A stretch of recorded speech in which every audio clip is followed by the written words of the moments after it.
அன்னை வசீகரி.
பள்ளிவளாகங்களில் மாணவர்களுக்கிடையே ஓவியம் தீட்டுவதை விருப்ப தேர்வாக கொண்ட இவர் தம் கற்பனை நயமிக்க ஓவியங்களால் பல வகுப்பறைகளை வண்ணமயமாக்கி வருபவர்.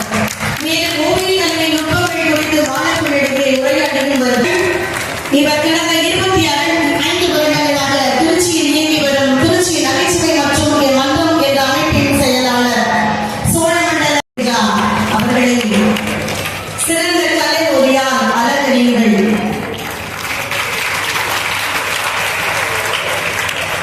பல மாநிலங்களில் தனது பேச்சு திறமையால் பேச்சு போட்டிகளில் வெற்றி பெற்று வகை சூடிய ஒரு கலை மகளை இந்த அரங்கம் போற்றிக் கொண்டிருக்கின்றது. இவரது கவிதைகள் பாடத்திட்டத்தில் இடம்பெற்றிருக்கின்றன. செயற்கை பூக்களின் தலைப்பில் நடந்த ஒரு கவிதை அகில இந்திய கவி சம்மேளனத்தின் பெண்கள் மேம்பாடு, பாலின சமத்துவம் போன்ற துறைகளில் தொடர்ந்து 20 ஆண்டுகளுக்கு மேலாக கற்பித்தல், ஆராய்ச்சி, களப்பணிகள், பயிற்சி. இவர் மேனாள் துணை முதல்வர், முன்னாள் திருச்சி மாவட்ட குழந்தைகள் நல குழுவர், அகில இந்திய வானொலியின் செய்தி வாசிப்பாளராக இருந்தவர், பெண்ணிய சிந்தனையாளர், எந்த தோழா எனும் கவிதை புத்தகத்தின் ஆசிரியர். ஜெயலட்சுமி அம்மா அவர்கள் மாபெரும் வாசிப்பாளர், எழுத்தாளர், கவிஞர், பேச்சாளர், மனிதநேய செயல்பாட்டாளர் என்ற பன்முறை தன்மை கொண்ட பெண்மணி. அவர்களுக்கு இப்பொழுது சிறப்பு செய்யப்பட்டிருக்கிறது. உங்களுடைய மாவட்ட நூல் அலுவலர் அவருக்கு பொன்னாடை அணிந்து மகிழ்ச்சி அடைகிறார்.